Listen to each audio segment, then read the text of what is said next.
Hey everybody, welcome to the Gene Pool Variety Hour. Your geek safe space. I'm Sean, the Han Solo of the podcast, old, grizzled, and ultimately disappointed with his son. And I'm Connor, your Chewbacca of the group, because I'm big, hairy, and no one can understand me.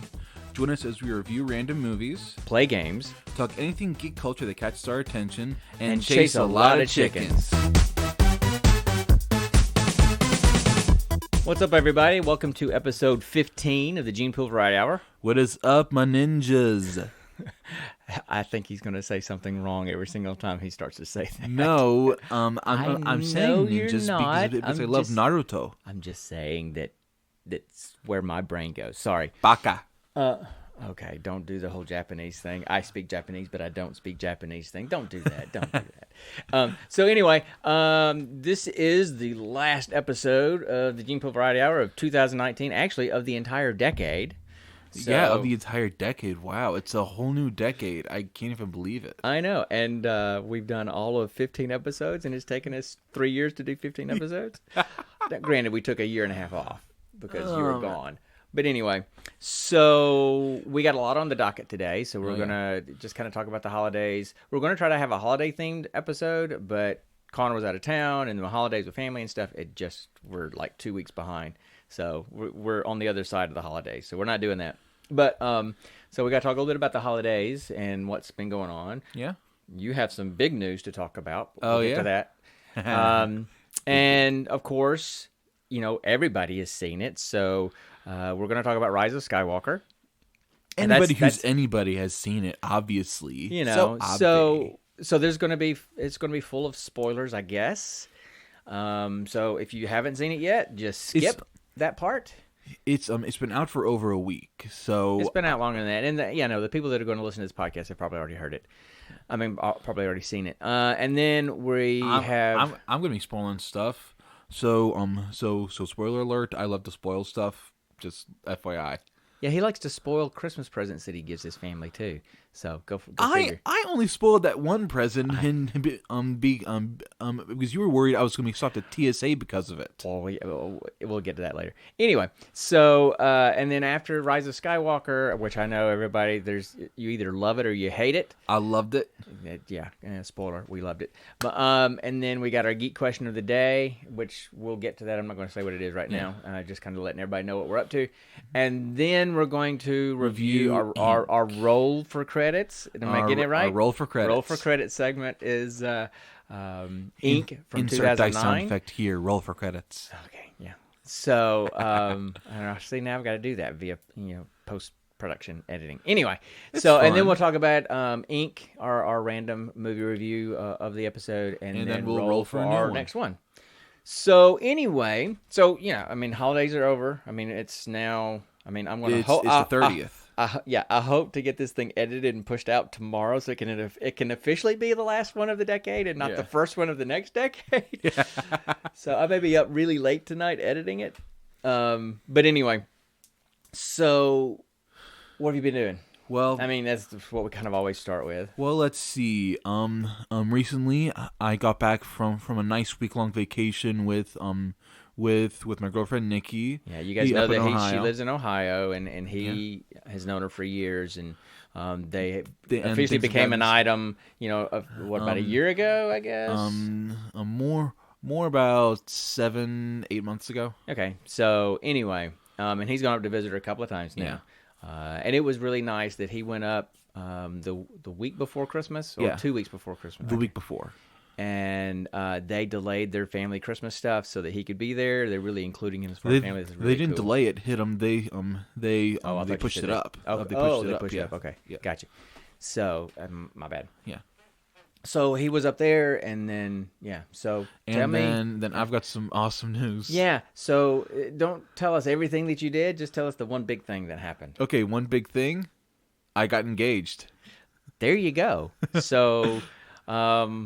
We're one step closer to getting him out of my house. Oh, thank you for the support, dear father. Well, I did say I'm ultimately disappointed.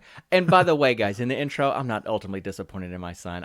It went with the Han Solo thing. So just full disclosure. Oh, God. Just full disclosure, I'm not disappointed with my son. But I go for the joke, and it was a good joke with the whole Han Solo, Ben Solo Kylo Ren thing. He's slightly disappointed. So apparently my Your computer is not silent. I got a silent. So anyway, so you talk about that whole thing. So yeah, it was a very.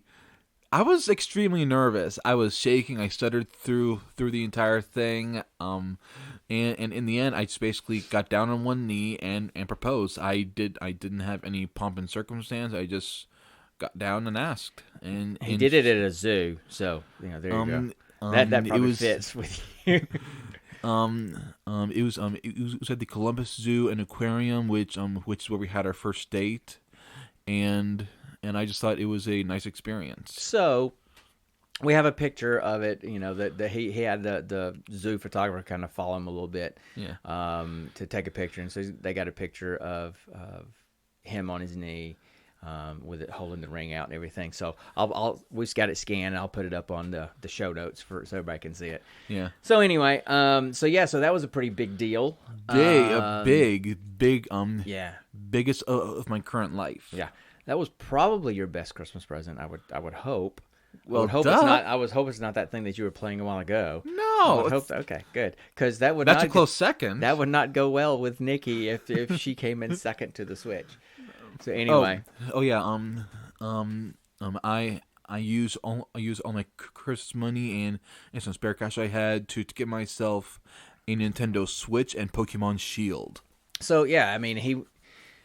And all my friends have one, and it looks cool, but it feels cool. It runs very smoothly. Yeah, but I guess my thing, I toyed briefly with the idea of getting a Switch a while back, but I'd rather save that money for the new Xbox that's coming next year. Just going to amass that cash for that. And at the same time, a lot of the good games that are on there, that aren't Kitty Mario and stuff like that already on the Xbox. Yeah, right. So Diablo and that kind of stuff. Yeah, whatever. Diablo, Witcher. Yeah.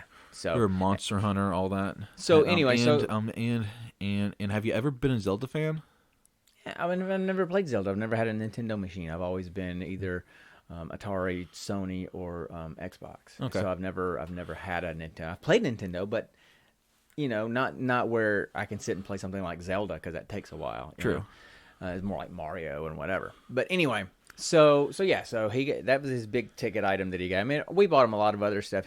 Connor's really lot of cosplay stuff. Yeah, Connor's really trying to get into cosplay stuff, and so he got some cosplay foam and cosplay cutting tools, foam cutting tools. They got me some. They got me a couple of books on cosplay creating, and then also this really cool thing, a 3D printing pen. Yeah, which is not really something you can use for cosplay stuff unless you're using it to make small, embellishments on whatever you're making. Exactly. But he wants to use that. He also plays with miniatures. Not plays with miniatures. He has miniatures and tries to customize them and that kind of stuff. So he's going to use it for that. So that was the most of the stuff he got. I'm the old dad. I don't get much for Christmas. We don't do much. The biggest ticket item that we got was Santa Claus brought your mom and I the Roomba, Bob.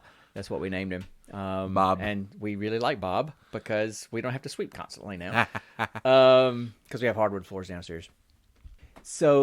But Bob gets lost a lot, doesn't he? Well, we moved him because we put him in a better location than what Mom wanted, where he was before, and he's not going back to his base. He was going back to his base before, so I'm going to have to kind of move the base again and see if he can find his way back. But yeah, so Connor got me a couple of things. He got me a coffee mug that he got from Etsy, and it's got the. If you guys have played Overwatch at all, you know how it says play the game and it has your gamer tag and what character you were playing as. It's a black mug and it's got that in that font. It looks just like a screenshot from the game, and it says play the game Headgamer, which is my gamer tag, as Moira, because Moira is who I main when I play Overwatch. Yeah. I hadn't played Overwatch in a while because we were kind of getting burnt out on it, all of us, and Borderlands 3 came out, and now I'm playing Destiny 2, and we just haven't been able to coordinate, but that's what we want to start doing is play, because that's a lot more PvE, which we prefer. Mm-hmm. So yeah, but anyway, so that was an awesome gift. I've been drinking lots of coffee out of it ever since. And then the other thing he got me when he went up to the shooting range with his future father-in-law up in Ohio. He got me like a it's not a mug. It's what would you call it? It's a glass, for drinking. A pint glass. It's a pint, but it has a bullet. Real bullet, like a real bullet entering, and they blew the glass around the bullet, so it looks like the bullet is penetrating the glass right before it shatters, and it worked out perfectly because when you're drinking out of it, your finger hooks right on the bullet that's hanging out of the glass, and it's like your little handle, so it's perfect. Exactly. But yeah, he said that he had gotten something from the firing range and was flying home, and here I am, I work for the military, and I'm like, please tell me you didn't get a gun or ammo or something like that and try to go through TSA because you're going to be in prison. And so he ended up telling me what it was because I told him not to, but he went up telling me because he knew I was freaking out that he might get thrown in some prison in Ohio, the airport prison, for having ammo.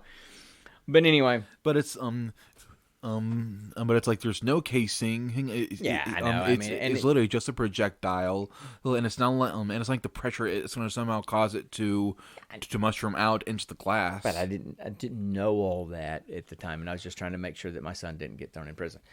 So anyway, with federal weapons charges at an airport, would not be good.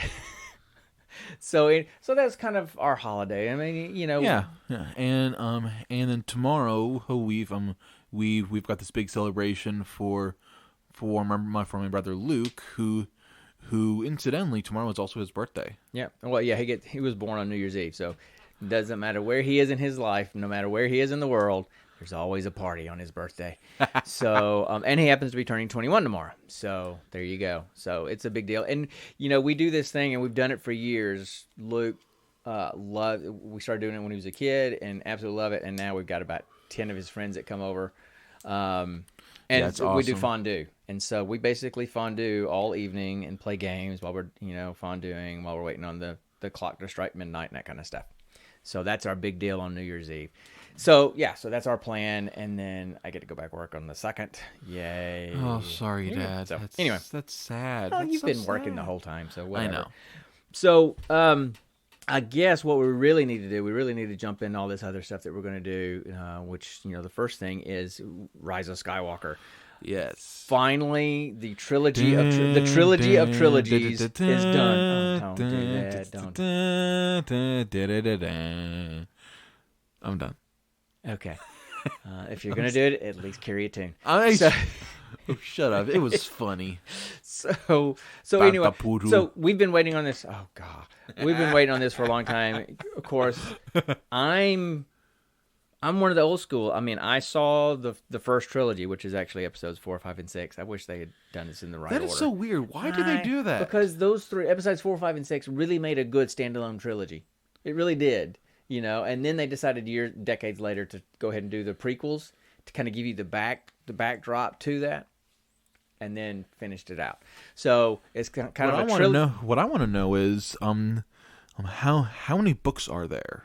I don't know. I don't read the books. I don't know because I don't even know that the books. I think the books came from the movies. I don't think it was the other way around. I could be wrong. I don't know because I've never read the Star Wars books. Anyway, so it's a trilogy of trilogies. It's been 40-something years in the making, and we're finally done.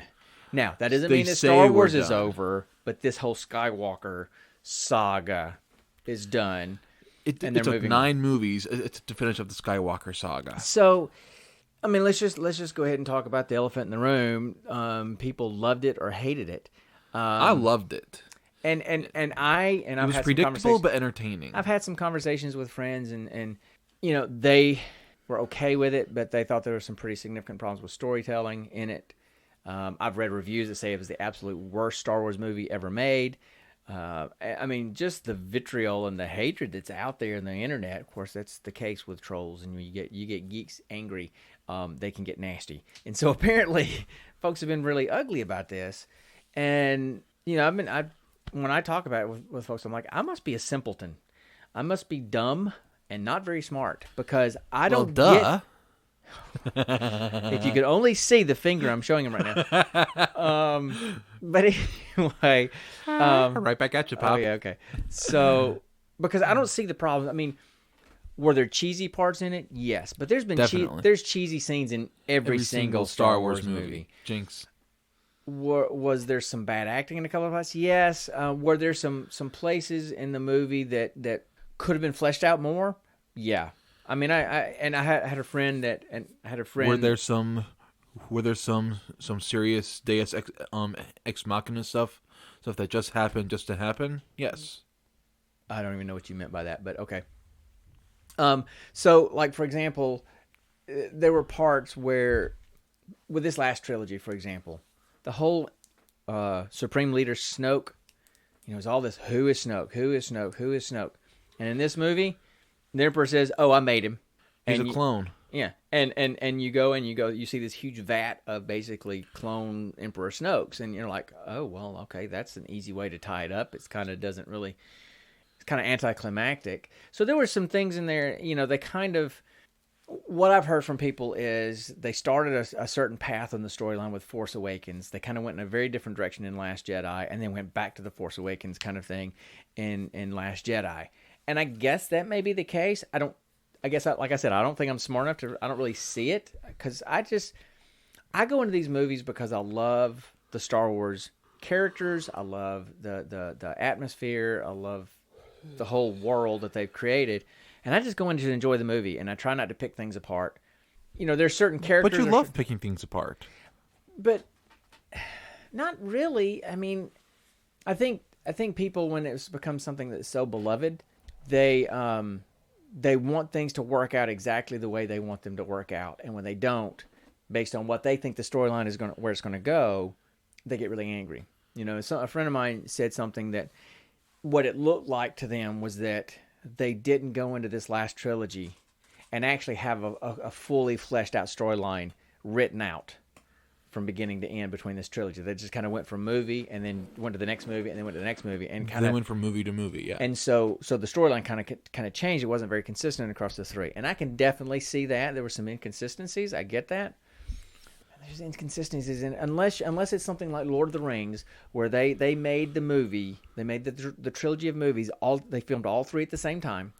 So they were they were there for 18 months. They filmed for 18 months and filmed all three movies at the same time. So they're able to keep it fresh in their minds and be very consistent. And they had the source material of the classic Tolkien novels to stay close to. Whereas this one, it's kind of jumping as they go. And so I guess I can see that. But dang, I just really liked it. And I actually liked the way it ended. A lot of people hated the way it ended. I loved it too. What did you think about it? I mean, I'm sitting here talking all the time, and I need to shut up. What did you think about it?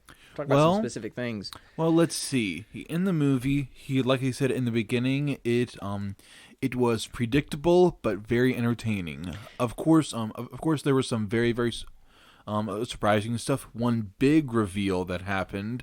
Should I spoil that? Oh yeah, we're completely. This is not a spoiler-free zone. So if you haven't seen it, stop listening.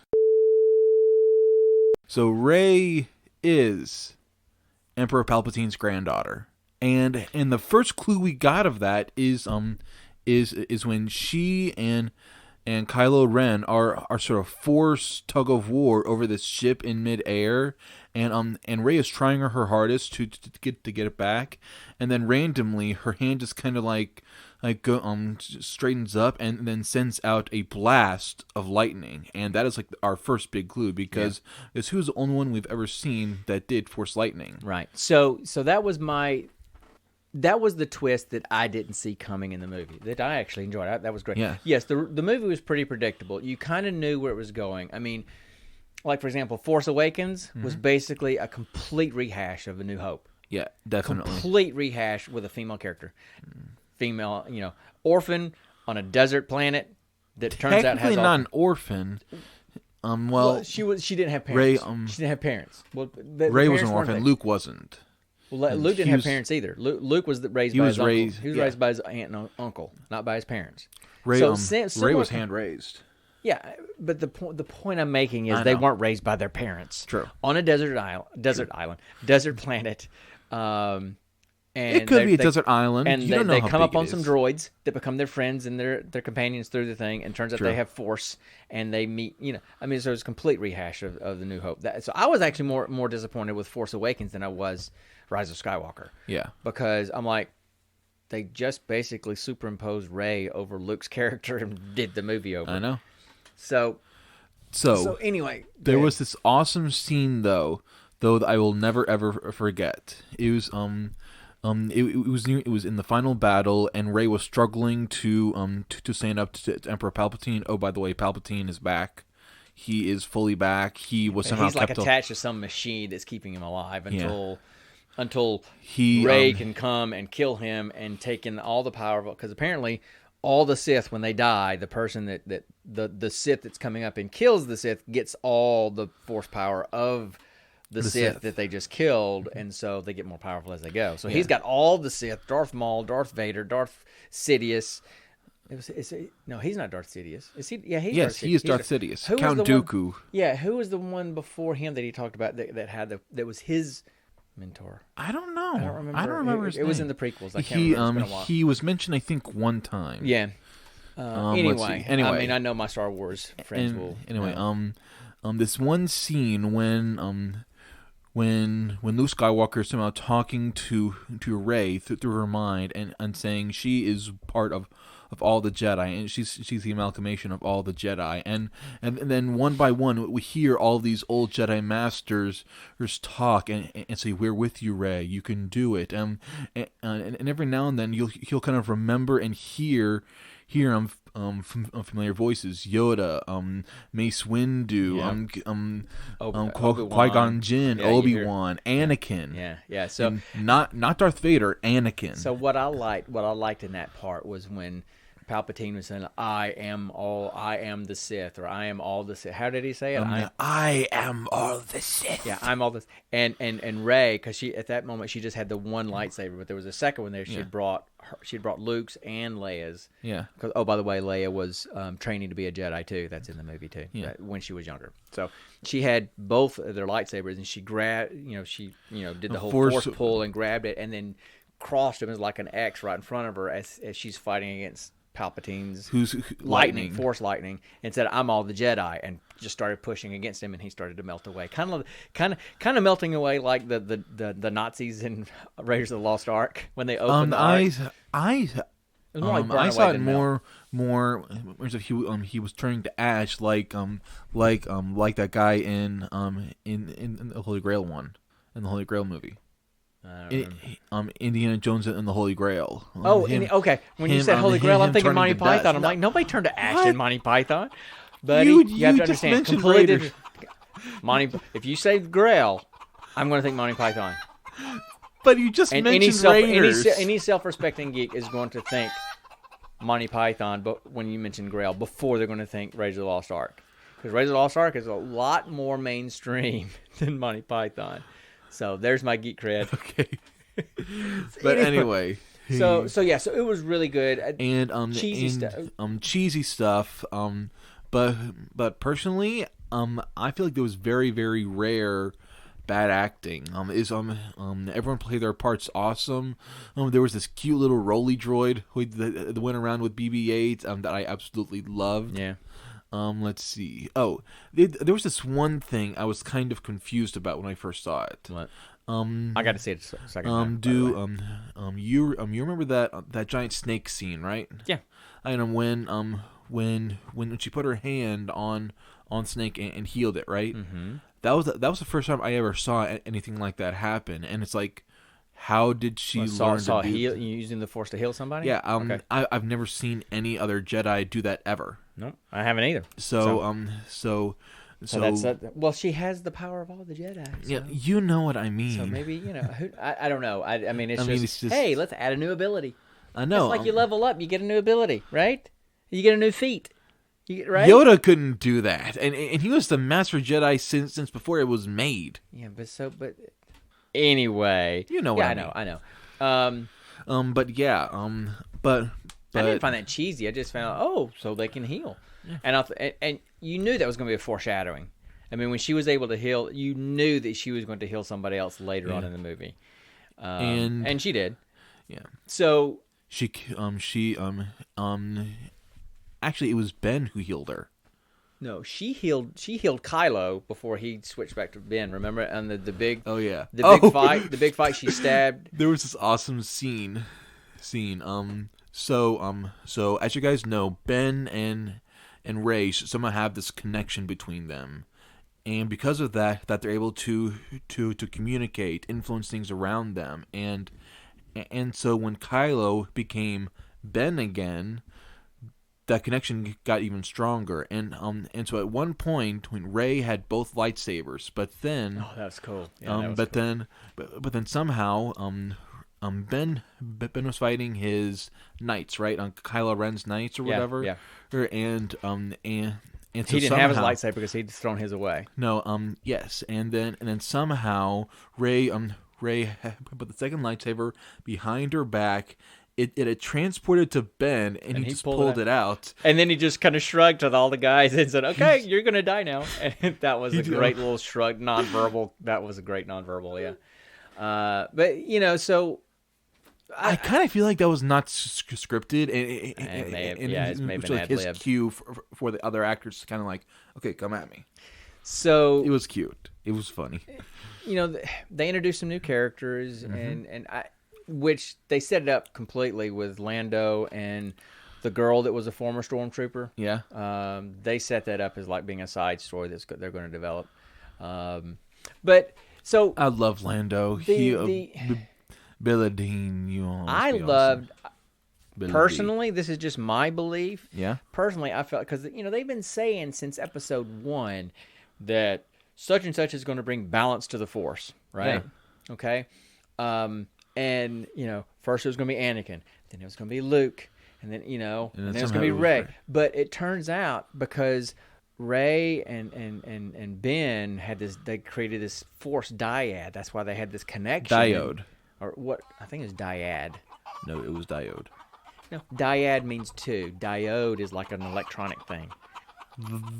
The Force is electricity. Oh my gosh! No, it's dyad. I Trust me. know. Anyway, so created this thing, and so he was on the dark side, she was on the light side, and they linked together.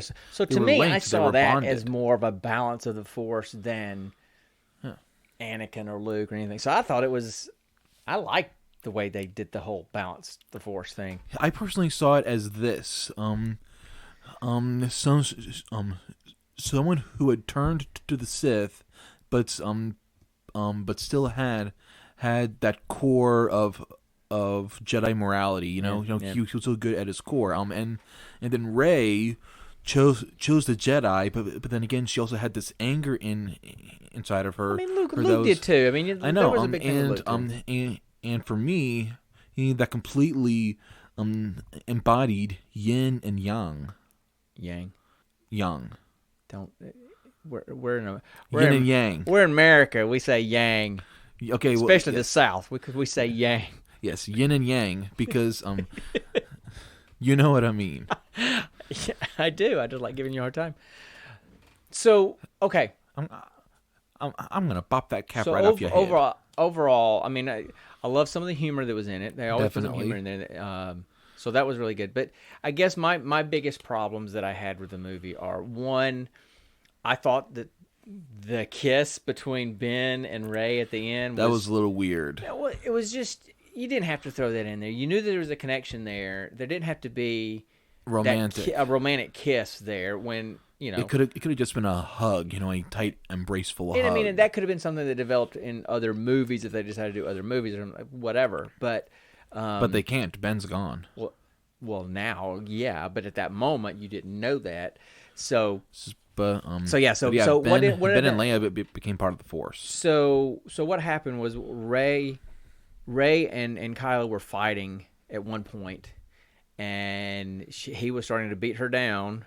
Leia could feel it, through the Force. So she went and laid down and spoke to Ben via the Force that kind of distracted him so that Rey could win. And when she did that, she used all of her Force powers that she had left over, and then she died.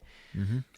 And then Rey healed Kylo at that moment and then left on his ship to go after Palpatine. Yep. And then Ben had a nice scene with Han Solo. with his dad. That was cool. Force Solo. Where he kind of Force Solo. Where he kind of that's when he kind of reverted back to Ben. Threw his lightsaber away. His lightsaber away. Yeah, the red lightsaber. Oh, remember? He said the exact same thing. He said the exact same thing in this movie as he did in Force Awakens. He says, "I know what I need to do, but I don't know if I have the strength to do it." And in Force Awakens, it was kill his father. Yeah. And in this one, it was throw his lightsaber away and renounce the dark side stuff. Yeah. And so he did that, and then he went after Rey. So, and then at the end, after Rey fought Palpatine and ashed him up, she was dying, and she died. He had been thrown into his ash. He had nicely done. He had Palpatine had thrown Ben off into some pit, but Ben climbed out and went to help her. She was dead, so he used his power to heal her and bring her back to life, which was what Palpatine, tried to tell Anakin he could do. Then that's what got him to turn to the dark side way back in Episode 3.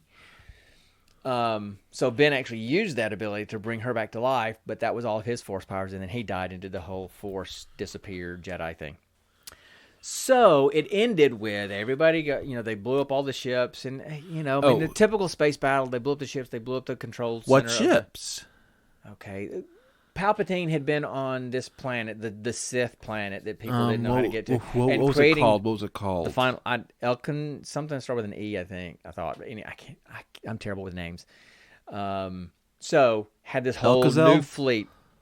This whole new fleet of the Final Imperial Order ships called the Final Order. Well, they blew it, they destroyed them, and da da da. So, and then all the other Imperial ships throughout the galaxy blew up too. Yeah, and then they won, just kind of like at the end of. And every single one of these ships basically had a Death Star cannon on. Yeah. So they could each Imperial ship. There were hundreds of them. Could blow up a planet. Yeah. So they won, and they're all celebrating at the end.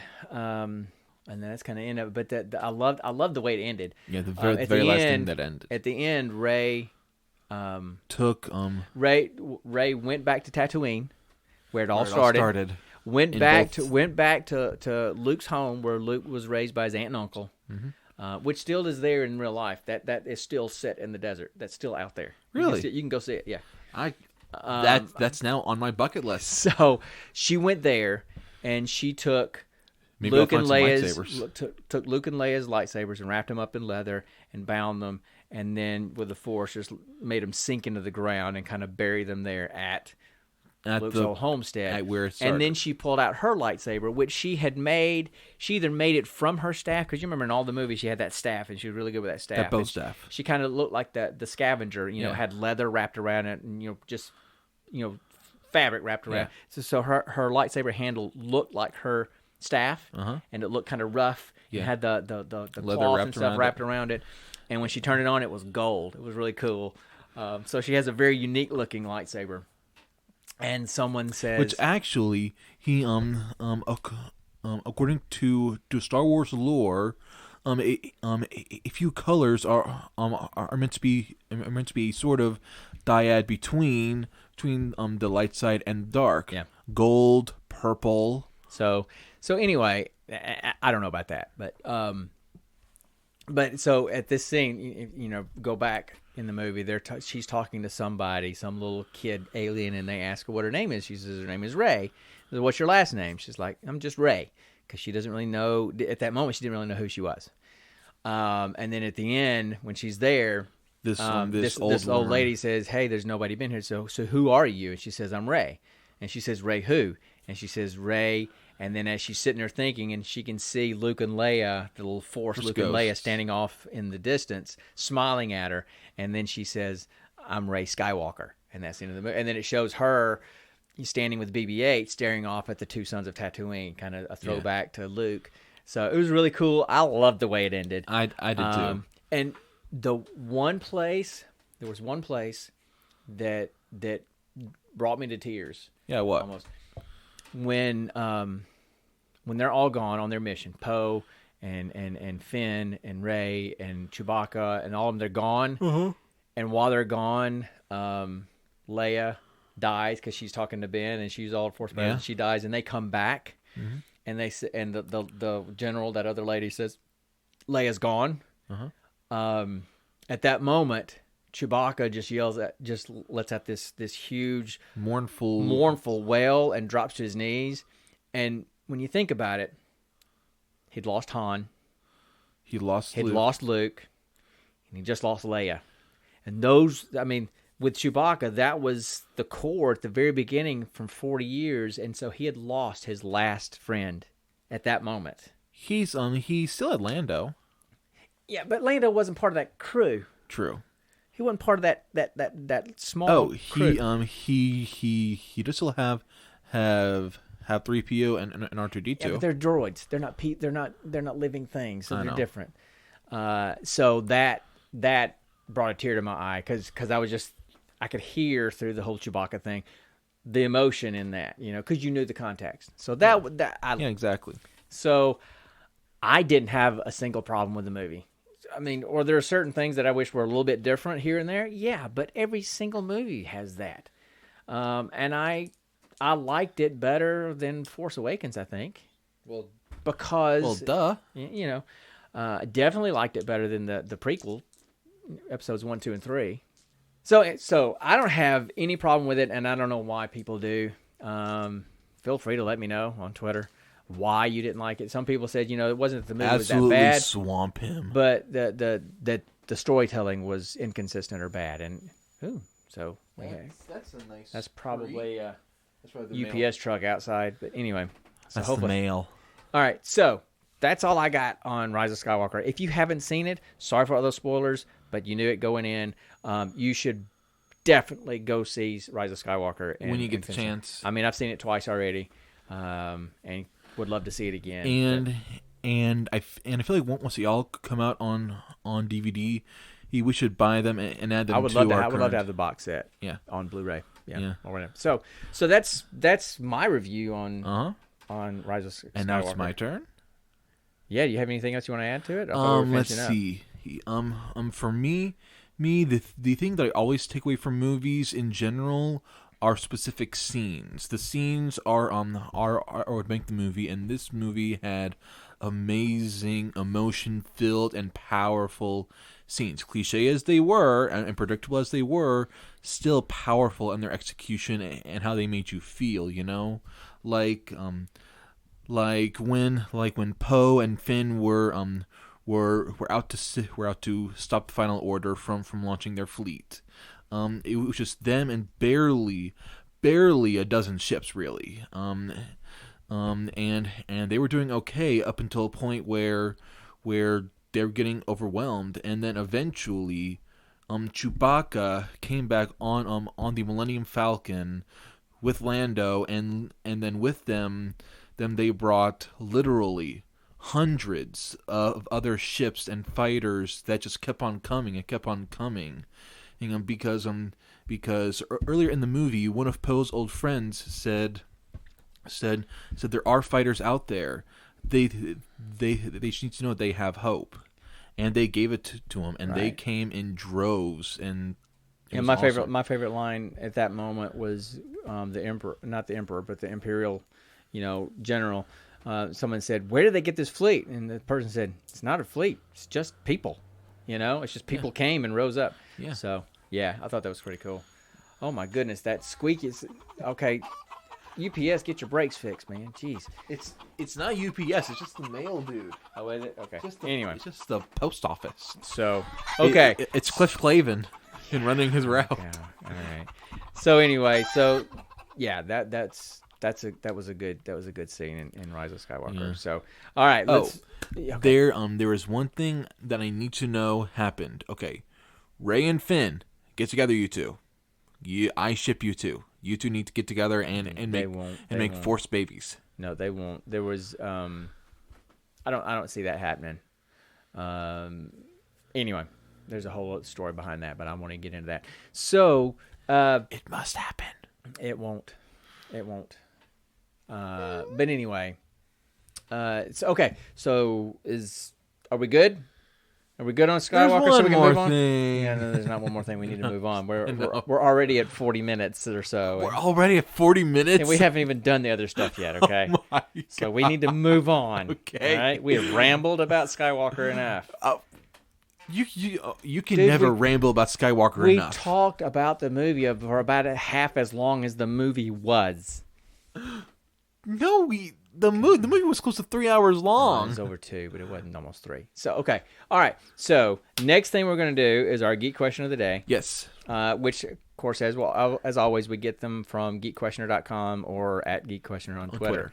And so the question is, if you could bring any fictional structure to reality, what would it be and why? So, No question. A fictional structure could be a building, a place, a thing, whatever. No question about it. Hogwarts. Why Hogwarts? Because I want to be a freaking wizard and get away from all these dumb muggles. Okay. All right. You just called half the people that you know muggles. Because let's be honest, Luke is a muggle. Mitch is a muggle. Several of the people I work with are muggles. Yeah, okay. So You're a muggle most of the time. no, I'm just cranky. I don't hear a difference. Anyway, okay. So that's it. Just Hogwarts because you get to be a wizard. Honestly, it's also because ever since I was a kid, I've always had this wonder about magic. It's just I know it's fake, I know it's not possible or real, but I've always felt this sort of connection and wonderment about it, and that will never change. And Hogwarts is the epitome of all of that. Yeah. You know. Yeah. I think most people in the nerd culture, it's at some level are fascinated by magic and think about that too. And some people are more focused just on sci-fi, and some are more focused on fantasy. But I think all of us are fascinated with the fantastical. Yeah, of course. So is that it?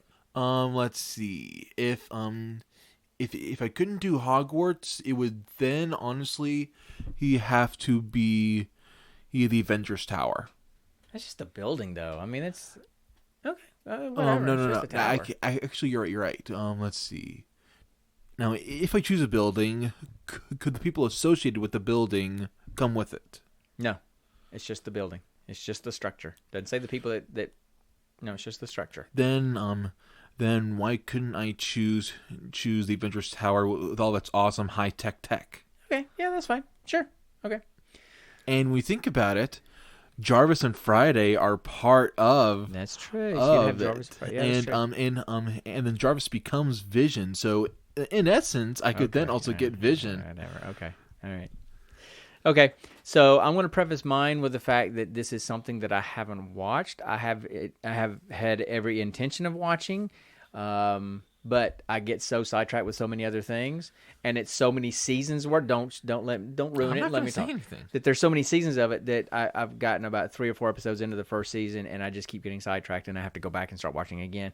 And I have to get through the first season to kind of get me down the road. But the structure that I would bring back would be the TARDIS from Doctor Who, simply because. One, it's bigger inside than it is outside, so you have all the room that you need to live, and you can literally go anywhere, anytime. I think that's just fascinating. Talk about the fantastical. I could go anywhere in history. I could go to anywhere in space, apparently. I could go, anywhere I want to go, anytime I want to go, and take folks with me. What? And it's compact. So why would you not? What about want in the TARDIS? multiverse? Huh? It can also travel to other dimensions. I don't know because I can't say I'm a Whovian. I'm fascinated by it, and I just have not been able. I've just not found time to watch them all, so I can't say that I'm a Whovian. But I am fascinated by the TARDIS. So I don't know if that's the case or not. I'm sure people will let us know. But that by far has to be it. I mean, talk about what's the word I'm looking for? Flexible? No. Fantastical? No. Meaning I could do. It's very flexible. I can kind of do all different kinds of things with the TARDIS. You right? So, anyway, because like just in the first 3 episodes of of the first season of the whole reboot of Doctor Who. You know, I think episode 2 they're in space because the planet is dying, and episode 3 they're like looks like they're like in Victorian England. You know, so I just think that would be super cool. So that's easily my answer is the TARDIS. So there you go. Okay, cool. Okay. So now it's time for the next segment of Roll for Credit.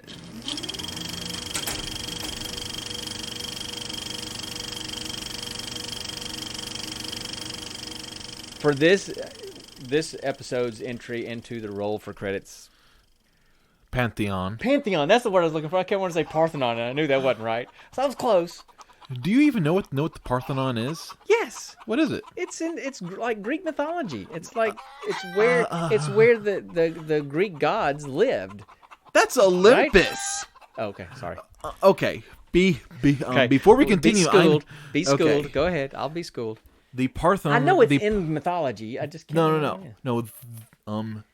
The Parthenon is a real place. Yes, I know that, but it was still part of. I know it's in ancient Greece. I know that, but it's not in ancient Greece. It's still in modern day Greece. And actually it was rebuilt in Nashville. What I mean is, it's Connor, the Temple of Athena. Okay, it was built in ancient Greece. Yes, that's what I mean. Okay, it's the Temple of Athena mentioned in several myths. One of which the most famous one is the creation of Medusa. Okay, cool. Yeah, see, Connor is our resident expert on mythology. So, I mean, I know it a little bit because I've read some stuff, but it hasn't fascinated me like it does Connor. So, I mean, he has books on mythology, and that was one of his Christmas presents a couple of years ago. He's got, so I love it. You know, let's see. I've got Greek mythology. I've got Roman mythology. I've got Irish mythology. I've got classic Grimm's Brothers tales. Yeah, so he's really into mythology, and so he knows that stuff. So I'm completely defer to you. That's cool. So anyway, all right. So that was a chicken. That was a chicken. That was a big chicken. So and that was a Grecian chicken. Well, it's tzatziki sauce. Like hero. So anyway, so our entry into the Roll for Credits Pantheon is the movie Ink from 2009. It's on Amazon Prime, and let me pull up on the IMDb page what it says. Can you even talk today because you're fumbling even more than I do? No, grammar much? Yeah. Okay, so it says, a mysterious creature known as Ink steals a child's soul in hopes of using it as a bargaining chip to join the Incubi, a group of supernatural beings responsible for creating nightmares. It sounds really weird. And it was. And it was really weird. It was like indie film weird. And it was kind of the underlying story of the whole thing was a story about a father's love for his daughter, you know, and how that relationship had been broken through the death of the mother and the mother's parents getting involved and taking the granddaughter away from him in court, and a lot of anger and animosity back and forth between them. So it was about a father's love for his daughter. Yeah. It took a long time to get there through this really convoluted story. Like, very convoluted. So basically what the story is that there are these beings. They're storytellers. There's incubi. The storytellers, they come and they give you good dreams.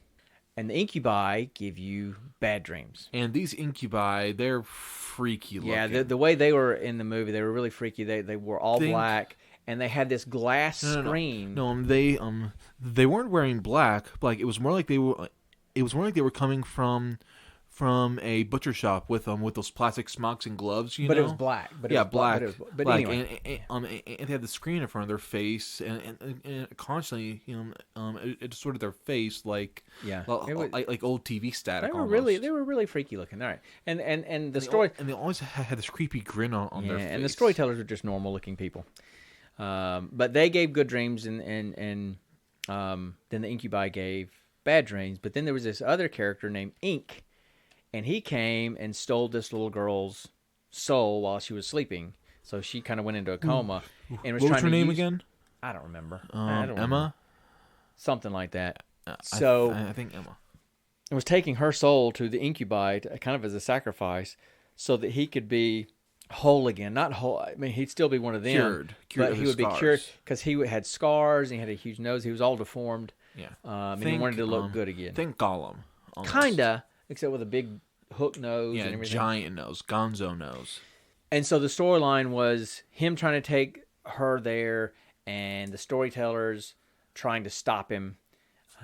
And her particular storyteller, they got somebody named Jacob, who was a pathfinder, to try to help them figure out how to get her back. This guy was the most entertaining of the entire movie. Yeah, he was blind and had electrical tape over his eyes. Yeah, and he was constantly counting 1, 2, 3, 4, 1, 2, 3, 4. And we just thought it was all kind of weird, and that stuff kind of came to fruition at one point. He just randomly shouted and laughed in front of everyone. But what he was, all that counting, what he was trying to get, what he finally got people to understand why he was doing it was that everything exists in a rhythm, and everything exists in a pattern and rhythm and in a path, you might say. Right. And so you can look at that, and he was counting, and then at one point the dad is going somewhere, and they're like, okay, we have to stop his path. He was a stockbroker or whatever, I'm not going to get into all that, but they're trying to stop his path.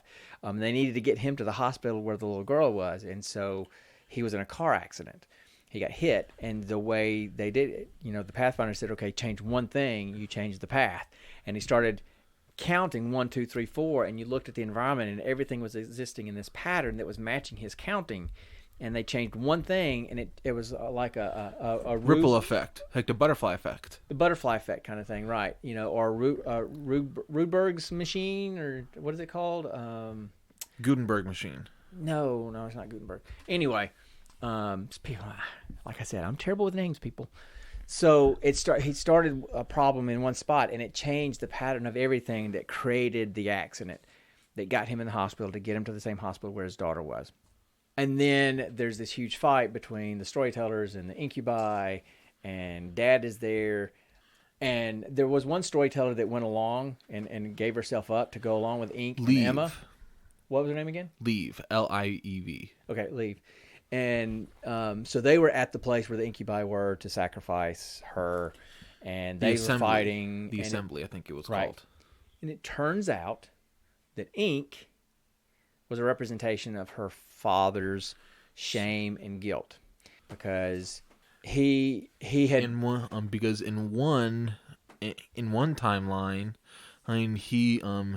he had made it to this big meeting, and he was successful, but he missed the death of his daughter, and because no. Yeah. He became super successful in the stock market stuff, but as he became more successful, it caused more and more problems in his marriage, because he was staying out drinking more, and it's causing more problems there. His wife eventually died in a car accident, and I don't remember if his drinking caused the accident or not. I can't remember. I think it played a role, because that's where I think a lot of his shame and guilt came from. And so the deformed Ink was a physical representation of his shame and guilt.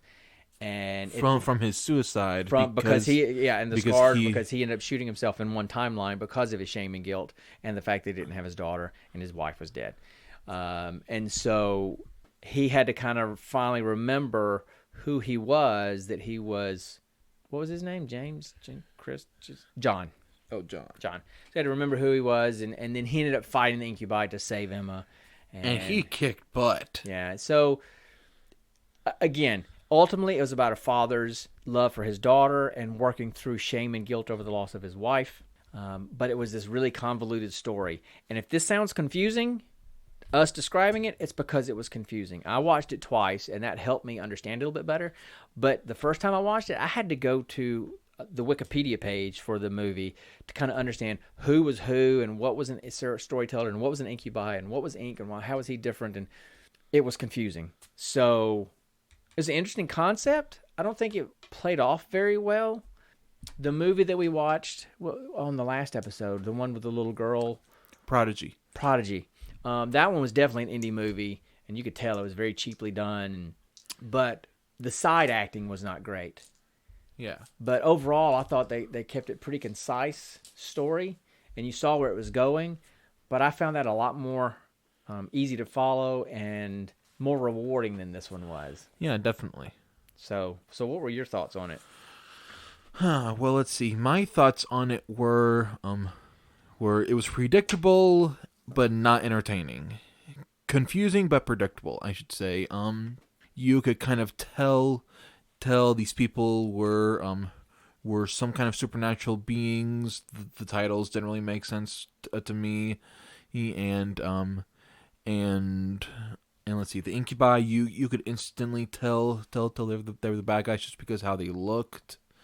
I was kind of miffed at that they called them Incubi because Incubi are not the bringers of bad dreams at all in classic lore, and that made me eye twitchy a little bit.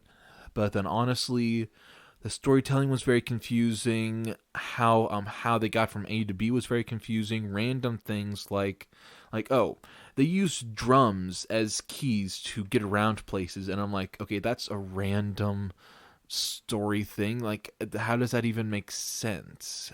I mean, almost it was like they found a bunch of these antique drums in a flea market somewhere, and they just thought it'd be cool to add this in, you know. Anyway, there were some interesting concepts. I liked how when it all kind of started to make sense when they were talking to the Pathfinder and with the stuff that I talked about a while ago, where he's showing that everything exists in a pattern and in a rhythm, and if you obstruct one part of the pattern, you can change the path. I thought that was kind of cool, and I did like the underlying story of the father going through his shame and guilt, and how ink was the representation of that, and how he kind of got delivered from that. I did like all that, but man, it was just a muddled way of doing it. And hey, if you like that kind of stuff, it's worth checking it out. It's on Amazon Prime, but definitely was not one of the better ones that we've seen. They went out on a limb and they tried something different, and I thought that was great. It just wasn't executed as well as I think it should have been. So that's my thoughts on Ink.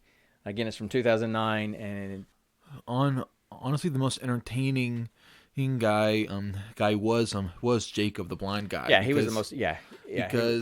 Because think funny. about a more crazy Deadpool, you know, but less vulgar. No, I didn't see that. I can't think who he reminded me of, but anyway. So there was this one line that made me crack up. So they were in the hospital fighting the Incubi, and he had to somehow go out and signal for the other storytellers to come and help him out, and of course he couldn't fight, but he knew where they left the signal, so randomly he just laughed and then turned around and said crazy blind man on the loose. Okay. And just that random line just cracked me up. Okay. I don't know why. Anyway, so there's Ink from 2009. I give it 2 stars. Out of what? 10 or 5? 5. 2 out of 5? Yeah, probably 2 out of 5. Yeah. Out of 10? 4? Yeah, 4. There you go. If you can just double it. So, okay. I was going to say 3, but all right, so we need to, because we're pretty much out of time, so probably way out of time. So we need to roll for our next movie. All right. Next episode. So go. High or low? High or low. Let us do it.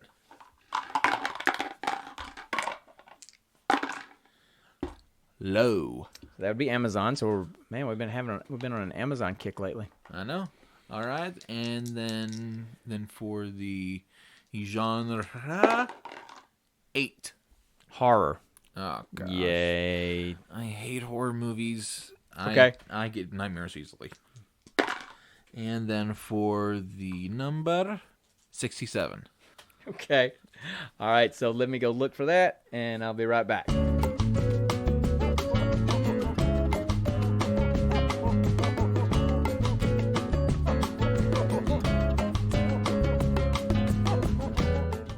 All right, and so our movie for next time is going to be Thirst. On Amazon Prime, it says it's from 2016. Thirst? Yeah, Thirst. Just one word. Amazon Prime says it's from 2016. IMDb says it's 2015. So it's 2015, 2016, something like that. I just remembered something. Okay, what did you just remember? Dwight in The Office mentioned he would love to watch something called thirst. Remember? No, I don't remember that. So anyway, so it's from either 2015, 2016, and the tagline is, or the synopsis is, stranded in the desert, a group of campers are hunted and attacked by a chameleon-like alien that feeds on the fluid of its victims, leaving behind a dehydrated, dusty corpse. They must find a way to destroy the creature or suffer a horrible death. There you go. Okay. And on the reviews on Amazon, it's got 196 reviews, and it's got an average rating of 3.5 out of 5. So it must be decent. That sounds like it's better than 2 out of 5. True. So anyway, so that's going to be our movie for next time. So I guess that's it for this episode, right? Yeah, I guess that's it. Okay. So thanks for listening to us again, guys, for another episode. But if you need to reach us before next time, we're not hard to find. You can look for us on Apple Podcasts, Spotify, Podbean, iHeartRadio. Mainly anywhere else you can find podcasts, right? Yeah, and please feel free to leave us a review anywhere. 5-star would be great. Oh, yeah. But, we'll take any kind of feedback at all. If it's bad, tell us how we can make it better. So the podcast itself, though, can be found on Twitter at GP Variety Hour. And I can be found at Headgamer on Twitter and Mixer, and at Head_Gamer on Twitch. And then I can be found at Quillmeister on Twitter, Twitch, Mixer, and TikTok. And that's Meister spelled with an I-E, not E-I. So if you spell it wrong, you spell it right, guys. So we'll co-stream on Mixer whenever we get a chance. And we don't often get to do it because our work schedules kind of don't coincide a lot of times. But stay tuned to the G-Pool Variety Hour Twitter account for any kind of scheduled postings. So again, thanks for listening. And we'll see you guys next time on the Gene Pool Variety Hour. And remember, stay nerdy, my friends.